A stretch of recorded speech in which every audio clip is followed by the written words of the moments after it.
வணக்கம். எங்களின் சுய சிந்தனை. வீட்டில் தயாரிக்கப்பட்ட வெற்றிட கிளீனர்.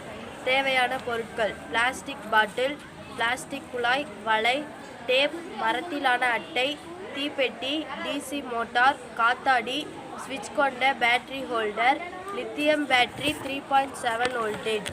குறிக்கோள்: ஒரு வெற்றிட சுத்திகரிப்பான் என்பது ஒரு மின் சாதனம். இது ஒரு பொதுவான வீட்டு உபயோகப் பொருள். இது தூசி மற்றும் அழுக்குகளை சுத்தம் செய்கிறது. இப்போதெல்லாம் வாடிக்கையாளர்களுக்கு பல்வேறு வகையான வேக்கம் கிளீனர்கள் கிடைக்கின்றன. அவை வேகமானவை மற்றும் பயன்படுத்த எளிதானவை. இது நேரத்தை மிச்சப்படுத்த உதவுகிறது.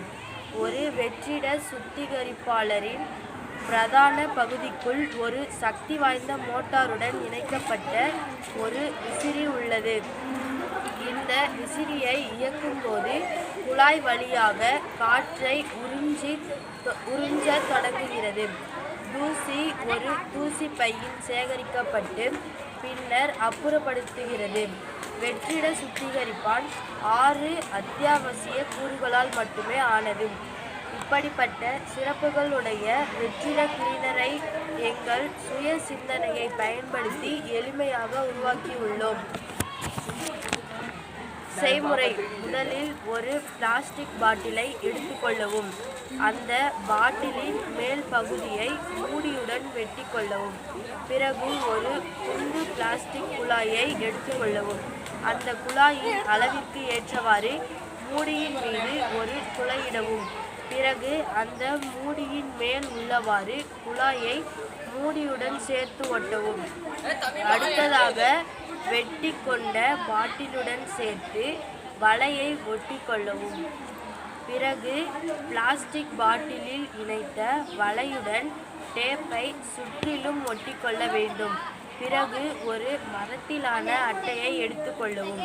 அந்த அட்டையில் தீப்பெட்டியை ஒட்டிக்கொள்ளவும். இதற்கு முன்பு செய்து வைத்த பிளாஸ்டிக் பாட்டிலை மர அட்டையில் ஒட்டவும்.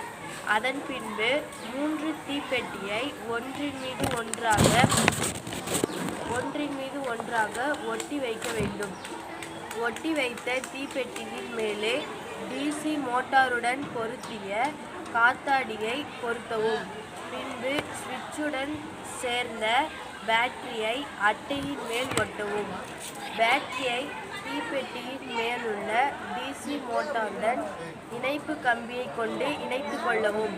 இத்துடன் இந்த சோதனை முடிவு பெற்றது. நன்றி.